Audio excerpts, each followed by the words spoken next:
Assalamualaikum dan selamat petang semua. Hari ini bersama kita sekali lagi dalam ruangan sembang petang bersama Pak Cik Bawang.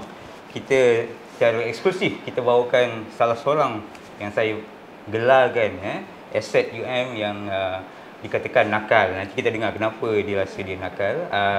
Di UM tak lain tak bukan Dr. Muhammad Taufik Yaakob, bersara kanan di Fakulti Perniagaan dan Ekonomi Universiti Malaya. So mungkin kita beri ruang kepada Dr. Taufik untuk mengenalkan diri dia dan juga apa kepakaran dia di UM ini. Silakan. Assalamualaikum warahmatullahi wabarakatuh. Terima kasih kepada Profesor Madya Dr. Adib dan pasukan CCO Universiti Malaya. Saya merasakan satu kebanggaan apabila dipanggil ataupun dijemput hari ini bersama-sama dengan Prof. Madya Dr. Adib. Kerana ini merupakan universiti yang kita cintai, yang kita sayang, ya, Universiti Ulung di negara kita. Meskipun saya bukanlah daripada Universiti Malaya sebelum ini, peringkat ijazah sarjana muda ataupun peringkat sarjana, tetapi saya menyambung pengajian di Universiti Malaya peringkat PhD. Itu membuatkan saya jatuh cinta dengan Universiti Malaya, ya, bukan dengan calon-calonnya Universiti Malaya.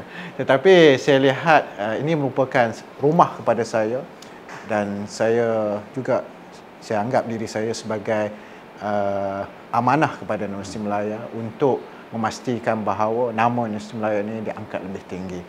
Dan saya berumur 34 tahun, asal daripada Negeri Kedah Rok Aman. Sudah berkahwin.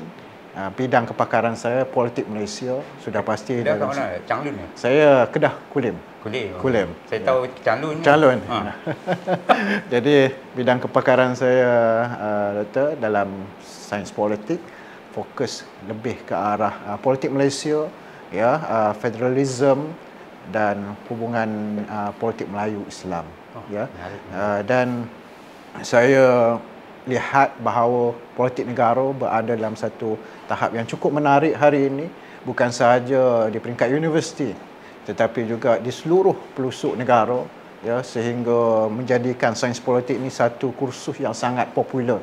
Dan sudah pastinya kita sebagai ahli akademik, ya, kita mahu rakyat, kita mahu pelajar, mahasiswa, ya, sahabat-sahabat kita ini bukan sahaja tahu tentang berita politik. Betul. Tetapi mereka perlu faham, perlu menilai bahawa kita ada satu tanggungjawab yang besar untuk memastikan bahawa ilmu politik itu ada dalam setiap jiwa dan hati kita. Sebab itulah saya lihat bahawa tugas saya bukan saja di universiti, tugas hakiki, tapi tugas kita sebenarnya untuk memastikan, ya, seluruh rakyat Malaysia memahami dan meyakini bahawa kita ada sebuah negara yang tercinta, negara yang penuh dengan pelbagai kebudayaan, ya, tetapi meskipun kita berbeza pandangan, perbezaan ideologi politik, tetapi kita ada satu persamaan, iaitu kita mahukan negara kita ini aman, sentosa dan stabil dalam aspek politik.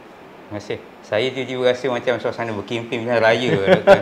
Introduction tu sangat-sangat meyakinkan saya, seolah-olah Doktor seorang calon yang perlu saya sokong raya seterusnya. Alang-alang Doktor ada mention tadi berkaitan senario politik kita yang berada dalam keadaan menarik sekarang dan keperluan untuk masyarakat sekurang-kurangnya ada sedikit ilmu politik untuk kita fahami dan juga buat keputusan dan sebagainya. Mungkin Doktor boleh kongsi pandangan sikit mengenai senario yang kita ada sekarang, senario politik yang ada sekarang. Contohnya semua orang tertanya-tanya mengenai pilihan tarikh pilihan raya seterusnya. Terutamanya kita dikatakan berada di penghujung tempoh penggal selepas pilihan raya terakhir kita pada 2018 hari itu. Saya berpegang pada satu prinsip, iaitu kita perlu jujur apabila kita berbicara, berbincang apa sekalipun. Betul. Kerana kejujuran ini membuatkan bukan sahaja kita tetapi negara kita ini diyakini oleh seluruh warga negara sama Malaysia ataupun luar negara. Dan sudah pastinya politik ini merupakan satu perkara yang sensitif, ya, dalam kalangan masyarakat. Seolah-olah jika dibincangkan secara terbuka akan mencetuskan pergaduhan, mencetuskan perbalahan, mencetuskan perbezaan yang berkemungkinan boleh merosakkan hubungan satu sama lain. Tetapi sebenarnya kita ada satu ilmu, ya, dan ilmu itu diiktiraf bukan saja di Malaysia, di luar negara, tentang bagaimana kita mengendalikan politik itu dalam konteks sains, ya. Dan inilah sebenarnya yang perlu diwar-warkan kepada semua, bahawa sains politik ini melangkaui sempadan perbezaan ataupun pemikiran. Sebab itulah kita lihat kalau ada ahli keluarga, ibu bapa yang menilai bahawa kerja apa kalau ambil bidang sains politik ni. Betul. Ya, adakah nak jadi wakil rakyat, nak jadi Perdana Menteri? Belum tentu. Betul. Saya katakan. Kerana kita juga boleh menjadi seorang atau individu yang boleh mencerahkan pemikiran rakyat. Dan dalam konteks politik Malaysia hari ini, kita memerlukan sarjana-sarjana baru, tenaga-tenaga baru ataupun tokoh-tokoh akademik yang bukan sahaja boleh berbicara di dewan-dewan kuliah, tetapi pada waktu yang sama boleh bertugas, menjalankan amanah, membantu rakyat mencari pencerahan dalam setengah isu. Ya. Dan politik negara hari ini sangat dinamik, menarik perhatian kita untuk kita bincangkan. Dan Malaysia hari ini ada 3 keadaan atau 3 ilmu, bukan ilmu yang formal. Misalnya kita lihat mampu menarik rakyat untuk berbincang, bercakap tentang perkara tersebut. Saya katakan misalnya politik, kemudiannya sukan, yang ketiga kita lihat hiburan. Ketiga-tiga ini sangat menarik perhatian dan boleh mencetuskan satu isu baru, gelombang kepada rakyat untuk mereka tertarik dengan apa yang berlaku di negara kita. Dan sudah pastinya hari ini kita lihat rakyat begitu berminat dengan politik. Selepas 2008 kita lihat satu perubahan keterbukaan untuk bercakap tentang politik, untuk melihat bagaimana dinamiknya politik, dan akhirnya masyarakat hari ini secara terbuka bercakap tentang politik. Sebab apa? Kita percaya bahawa kita sudah makin matang untuk berbicara tentang politik. Dan hari ini kita lihat orang bercakap tentang PIU 15. Itu menunjukkan bahawa sudah ada kesedaran dalam kalangan rakyat untuk berbincang ataupun terlibat serta secara tidak langsung dalam demokrasi negara kita. Dan jangan kita bantutkan usaha ini. Hari ini kita lihat secara terbuka sidang parlimen ditayangkan, disiarkan secara langsung. Kita lihat ada debat-debat yang semakin terbuka. Jadi tabu ini ataupun perkara yang sensitif ini sebenarnya sudah semakin kita tinggalkan. Kerana apa? Saya lihat kita mempunyai satu kesedaran, kematangan yang lebih baik berbanding sebelum ini. Okey, baik. Saya pick kataan pencerahan tadi, Doktor. Kalau mungkin kita ambil ruang sedikit hari ini, boleh Doktor cerahkan kepada kita kenapa menarik sangat untuk kita meramal tarikh PRU ini? Adakah ia ada kesan langsung kepada kemajuan negara kita atau sebenarnya sekadar benda yang menarik untuk dibaca di dalam media? Pandangan Doktor. Sebab itu ada media ataupun mahasiswa yang tanya saya tentang ramalan, jangkaan. Saya katakan saya bukan bomoh politik. Kalau bomoh politik itu dia boleh jangkakan, boleh berlaku satu-satu peristiwa. Tetapi kita menilai satu isu, perkembangan untuk memastikan bahawa apa yang kita bincangkan itu bukan sekadar deskriptif semata-mata. Tetapi apa yang kita lihat, apa yang kita lalui, kita rasakan itu sebenarnya adalah melibatkan kajian. Kajian yang kita pergi ke peringkat bawahan, kita jumpa dengan akar umbi, melalui dapatan-dapatan tersebutlah yang kita secara jujurnya kita maklum dan cerahkan rakyat bahawa inilah yang sedang berlaku di peringkat negara. Dan jangkaan yang kita berikan kadang-kala memang tepat, tetapi kita tidak boleh pastikan bahawa jangkaan itu boleh berlaku sepenuhnya. Kerana politik hari ini dia melibatkan persepsi. Kalau kita lakukan kajian hari ini, esok pilihan raya, belum tentu hasil dapatan kajian pada pagi ini ataupun petang ini boleh tepat dengan putusan pilihan raya pada esok hari. Sebab melibatkan persepsi. Sebab itulah saya yakin sebenarnya kalau kita nak mengkaji tentang sains politik, kalau kita nak bercakap tentang demokrasi, kita tidak boleh lari daripada ilmu sains politik itu sendiri. Ramai di luar sana kita lihat sudah menjadi bomoh politik, menjangkakan keputusan pilihan raya, kemudian dia melihat tentang netizen bercakaran tentang politik di Facebook, di media sosial, seolah-olah esok hendak kiamat politik di negara kita.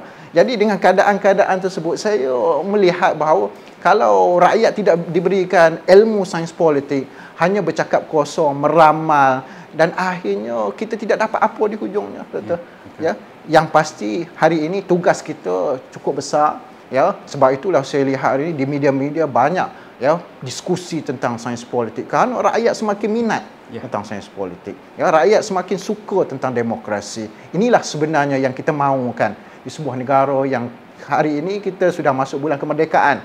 Ya, kita mahukan, ya, rakyat bukan setakat tahu tarikh merdeka, tapi rakyat perlu tahu, ya, pengisian apa yang kita perlu lakukan untuk generasi pada masa akan datang. Okey, baik. Kalau boleh Doktor kongsikan juga sedikit, sementara Doktor mention yang sekarang kita berada di bulan kemerdekaan. Menarik sebab Doktor mention cuba membawa ke arah yang sebenarnya peranan kita sebagai seorang rakyat dan pengundi yang lebih baik sebenarnya bukan setakat beramal atau berkongsi secepat mungkin siapa yang lebih tahu, siapa yang ini. Seolah-olah pilihan raya ini macam pesta yang perlu kita kejar dan tertunggu-tunggu kedatangannya. Sebaliknya sebagai seorang rakyat yang bijak dan baik dan boleh menilai kepentingan sains politik tu tadi, peranan kita sebenarnya luas. Benda yang kita boleh buat tu, even hari ini kita ada benda yang kita boleh lakukan. Mungkin Doktor boleh kongsi sedikit mengenai macam mana peranan seorang rakyat yang baik di dalam sistem politik yang sihat tu. Sebab itu Malaysia ni, untuk pengetahuan Doktor, sebuah negara yang unik. Lepas pilihan raya kita terus berkempen. Di negara lain sebelum pilihan raya tu kempen, lepas pilihan raya sudah tamat kempen. Tapi di negara kita ni kempen ni berterusan sampai pilihan raya dan seterusnya. Jadi ini merupakan satu keistimewaan kepada negara kita.